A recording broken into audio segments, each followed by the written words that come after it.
This year has been a crazy one so far for Dying Light 2. If you remember, I did a video at the end of last year asking if the game could survive in 2023, and the results are kind of mixed. There have been a lot of new stuff added this year, starting with the anniversary update in February. This included things like legend levels, cross-gen for consoles, skippable cutscenes, and instant grab breaks.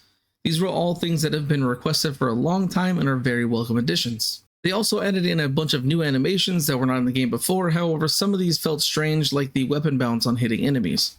While these changes were nice, the issue still remained that there was not a lot to do after completing the game and the Bloody Ties DLC. Even with the legend levels, it felt more like a grindy busy work rather than the awesome inclusion it was in the first game.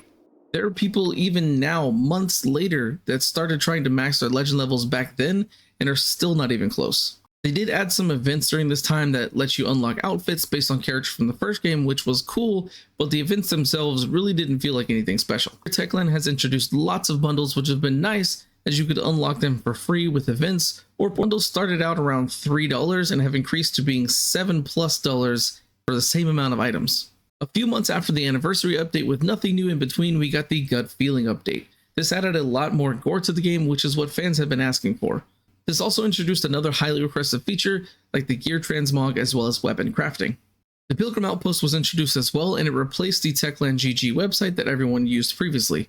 There are a lot of cool ideas with the website, but it felt like we were just getting this instead of a fully thought out Chapter 3, which we still don't know if we're even going to ever get.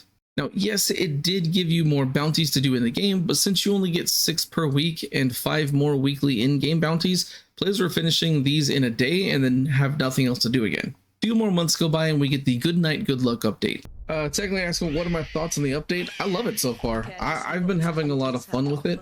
I love the night edition, like the way that the volatiles are roaming around and stuff like that. It's it's insane. This fundamentally changed the way that the nighttime is approached, as howlers no longer start chases and there are roaming volatiles absolutely everywhere. This was done to make the experience more terrifying and similar to the first game, but it didn't have quite the effect that was intended. For veteran players, the increase in volatiles only served as another method for grinding legend levels or were just annoying. For new players, they couldn't even play the game at night because the hunts would start as soon as they walk outside and would die almost immediately. This is the same reason tons of players avoided the night experience in the first game, and why I believe Techland didn't have this in the game initially. This update kicked off the Summer of Horrors that would give us a couple of events, including a Walking Dead crossover. The crossover was a bit of a letdown, as this was the first event in a long time that you did not get the bundle for completing it. You still had to purchase it individually. On top of that, they introduced a new daily event bounty that would reward you if you completed all the days, but the problem with that is that if you missed even one day, you couldn't get the reward. Lots of players were upset by this since they don't have the time to log into the game every single day to do an extremely grindy challenge that results in a weapon charm, even if it did give a small damage bonus when equipped. We're supposed to be getting more crossovers like a payday event and others, but Techland really needs to step things up a bit.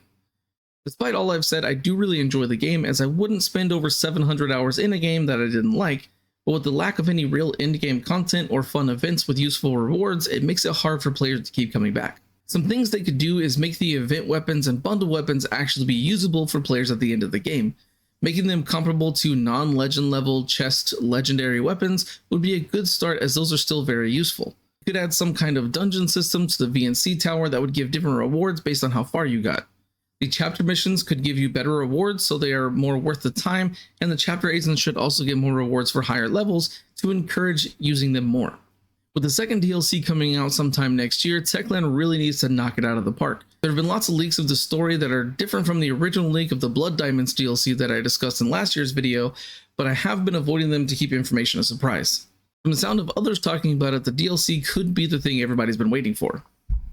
Recently, Techland was bought by Tencent, and I have mixed feelings on this.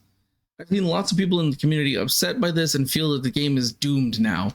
I don't necessarily see this. Just look at the success of PUBG and League of Legends. Tencent owns both of those, and hundreds of thousands of players are constantly playing those games. The biggest thing from this is that Techland still has full creative control from my understanding, which is not something they had with Dead Island and Deep Silver.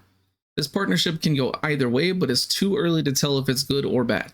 We were promised 5+ years of content with Dying Light 2, and I really hope that we get that and it sends the game to new heights.